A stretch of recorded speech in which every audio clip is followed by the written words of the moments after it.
So I'll start with what the metaverse is, because I know that that's still a bit elusive for many people. And I don't know if you've seen, Chantal, if you've seen the movie Ready Player One. So essentially it kind of depicts the world in 2045, and it's been gripped by kind of global warming and this energy crisis, and there are lots of social problems and economic stagnation. So I mean, it sounds like it's 2022, never mind 2045, but essentially in the novel or the movie, the only escape is into this kind of metaverse like universe called Oasis, where people kind of play online games. So they have these kind of online role-playing games that they play hugely. But if we think about it closer to home, you can imagine, you've spent the morning in different kind of countries, you've done conferences in New York and Joburg and Cape Town, and then after work, you're kind of going for a drink to a very cool kind of speakeasy place, where you dress up in, Gatsby style clothing. And then after that, you head off to a kind of Bruno Mars concert, or I should say Justin Bieber, since he'll be out later this year. But essentially, you've done all of that in one day, but you haven't left your home. You haven't, in fact, even got out of your pajamas. And essentially, that's what the metaverse is. So I have a 13-year-old child, and he says it sounds amazing, right? All he needs is this like tiny box room and Wi-Fi, and he's fine. So it doesn't necessarily sound fine to me. It could sound really horrifying, but in a lot of ways freeing, in the way that, phones and then cell phones and then Zoom calls have, freed us up, for example, from, say, sitting in traffic. So essentially, it's kind of an alternate universe. It just happens to be an alternate digital universe versus a physical universe that we can kind of work and play and socialize and have relationships and so on is. So that's really kind of the gist of what the metaverse is. And then in terms of how I'm certainly not an economist, real or metaverse economist, and I'm sure there are people smarter than me that can talk on that. But I think a good way to think about its contribution to the economy is the fact that, like, iterations of the metaverse have been around for many years. Actually, if you think about games like Roblox and Fortnite, those kind of world building games that show this alternate universe. And, people use, kind of swap real currency for virtual services and so on. And so although unlike, the metaverse, they're pretty self-contained in what they are. But I mean, even in current, virtual universes. And if I think about it, I've got a great example of a recent one where people are paying, hundreds of thousands of dollars in cryptocurrencies to buy NFTs, for example, of digital kind of real estate. So Sotheby's recently, they acquired a whole chunk of digital real estate, and then they constructed a replica of London galleries and then held an art show there. And then again, if we think about, kind of Facebook, when Facebook obviously announced that, they were bringing this metaverse to life, to help people, kind of build communities, earn money, create properties, et cetera, et cetera. Those are essentially powered by blockchain technology.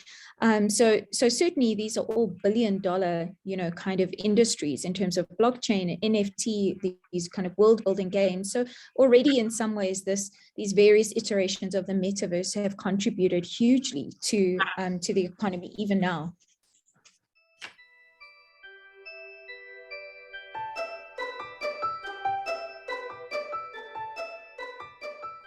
So yes, I think it's very much going to be a case of how will there be. I think currently the biggest piece of tech that educational institutions are using to support that kind of shift, as it were, into a more immersive digital experience is obviously the students having VR headsets in their dormitory or anywhere else, right, in the world, and then taking classes remotely. So I mean, certainly I think a lot of that is going to come. As degrees themselves obviously also incorporate lots of aspects of not just the metaverse as it is going forward, but in terms of the kinds of things that I've obviously already spoken about, and degrees that are not just in the, kind of the computer scientist space, but outside of that, incorporating issues around the metaverse. So for example, if a student's studying law, then what are the kind of legal ramifications, and what is the law need to consider in terms of this new world, this kind of new metaverse. So I think a lot of that will come. But I mean, even fairly close to home in Kenya, for example, there's a virtual campus which is going to be opening in 2023. So just kind of 60 odd k's outside Nairobi, and that campus essentially is to create this metaverse that provides assistance for kind of this immersive learning experience, so that all campus activities are essentially really run through the kind of latest digital technology. So I think it's probably a mixed bag in terms of where we are and where we could be.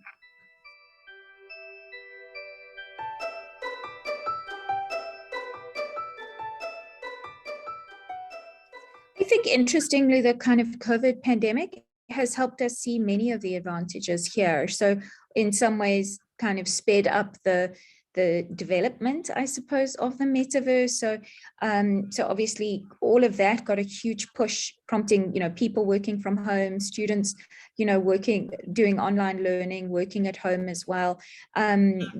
Communication platforms, obviously Teams, Slack, Zoom, have familiarized people with a lot of those things that are really at the heart of the metaverse in terms of that more immersive digital experience. I mean, companies are even replicating that. I know I read about one company that has kind of virtual they're called break rooms or chat rooms or hallways, and it encourages people to kind of have that water cooler conversation or that hallway kind of chit chat during work, when they're kind of, obviously when they have teams that are not necessarily together. So I know for me, I have team games every Friday, and we often spend time in a virtual platform using avatars. So I think we've seen some of that already, and so those are the advantages, right? Being able to get people together virtually, as well. Students don't have to be removed from a kind of physical, don't have to be in a physical environment. Allows greater access to information, right? To people, to an institution, to a degree that they may not normally be able to access, whether it's because of geography, money, or anything else as well. And so COVID-19 has, I think, showed us how that kind of hybrid of online learning and the physical world, as a way of also helping students be really responsible outside of the classroom too. I think in terms of the disadvantages, I think there's possibly many of those as well, some of which may only come to light further on as well, but also some that we've seen during COVID, particularly even locally, right? In South Africa, we've seen, if you think about schools, and the inequality in terms of students' access to education because of lack of digital access. So that could be heightened with the development of the metaverse as well. So expensive headsets, NFTs, cryptocurrencies, those are not hugely accessible to many parts of the population, not just in South Africa or across Africa, but elsewhere as well. I mean, even internet access is limited. So it could broaden that. And then I think of my child Jude saying how amazing it is to just have this room with Wi-Fi and think that's awesome. But I think that certainly huge disadvantages there. Children who may be struggling with their own identity, then essentially creating a different identity through an avatar. That is potentially obviously very dangerous for them as well, as they don't get to explore their own identity in that space, and raises kind of huge moral questions as well. And then I think a host of legal questions from the metaverse that are probably already being grappled with, or still being grappled with by large social media platforms like Twitter and Facebook, in everything from misinformation to fake news to access of people to children, and so on. So I think in terms of disadvantages, I think there's lots that still needs to be grappled with around that space.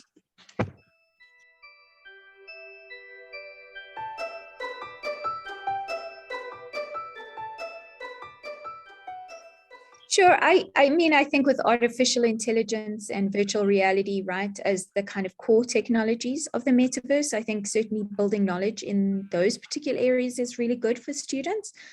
Obviously, along with blockchain, cryptocurrencies, I mean, at Crimson, we've got this great virtual internship, cryptocurrency virtual internship, which is hugely popular with students, obviously, as they get to explore how cryptocurrencies, utilized in social media, gaming, entertainment, finance, and so on. But at its heart, I would always advise students to do what they're passionate about, to do what they love. If they're not interested in VR, then I think them kind of being pushed into it, or taking it for the sake of taking it, is not going to be hugely helpful to them. So students should always stick to what they love doing, stick to what's interesting to them. But I think the one area where all students can grow here is to do things that go beyond the classroom. So not just stick to those those individual subjects that they may be studying in the classroom. And actually, what would be really beneficial is looking for different courses, doing online courses, doing additional research, teaching themselves various things. Students and kids are really good at that.